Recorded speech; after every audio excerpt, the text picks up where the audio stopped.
Hello everyone, আসসালামু আলাইকুম। আজকে মা ঝাল পিঠা বানিয়েছিল। তো ঝাল পিঠাটাকে কিভাবে বানিয়েছিল তাই তোমার সাথে আজকে ভিডিওতে শেয়ার করব। ঝাল পিঠা বানানোর জন্য মা এখানে বিভিন্ন সবজি নিয়েছে, কাঁচামরিচ, পেঁয়াজ, আলু, গাজর, বাঁধাকপি এবং ধনেপাতা। এগুলোকে মা কুচি কুচি করে কেটে নিয়েছে। চাইলে আপনারা আরো বিভিন্ন ধরনের সবজিও নিতে পারেন।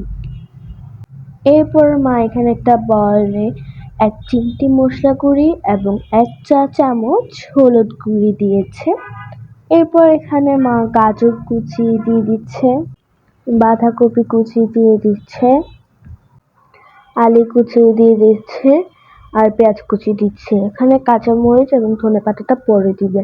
এরপর এগুলো ভালোভাবে মিক্স করার পর এখানে ময়দা দিচ্ছে, চাইলে আটাও দিতে পারেন আপনারা।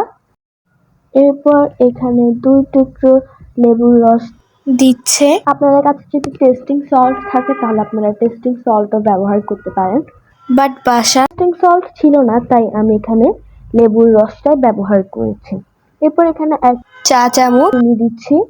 তো এগুলোকে আবার ভালোভাবে মিক্সড করে নিয়েছি। দেন এখানে হচ্ছে কি সামান্য গরম পানি দিচ্ছি, কারণ আমি ময়দা দিয়েছি। যদি আটা দেওয়া হয় তাহলে গরম পানি আর প্রয়োজন নেই।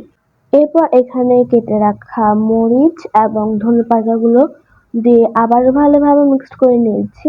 এখন এখানে একটি ডিম দিয়ে দিচ্ছি, তারপর ডিমটাকেও ভালোভাবে মিক্সড করে নিচ্ছি।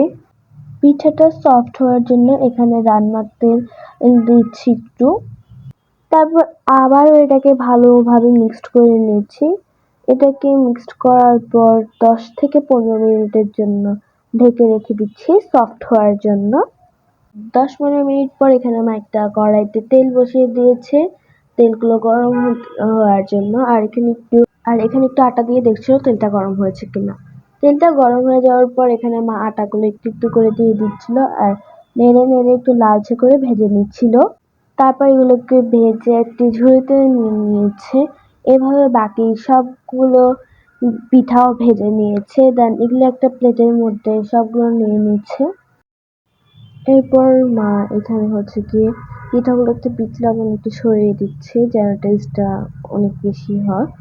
আর এরপর মা এখানে একটা ছোট বাটিতে কিছু সস নিয়েছে আর এই পিঠাটা আমি এখানে একটু খেয়ে দেখছিলাম। পিঠাটা কিন্তু অনেক মজা হয়েছিল, অনেক সফট হয়েছিল। তো আমার আজকের ভিডিও এই পর্যন্ত। আল্লাহ হাফেজ।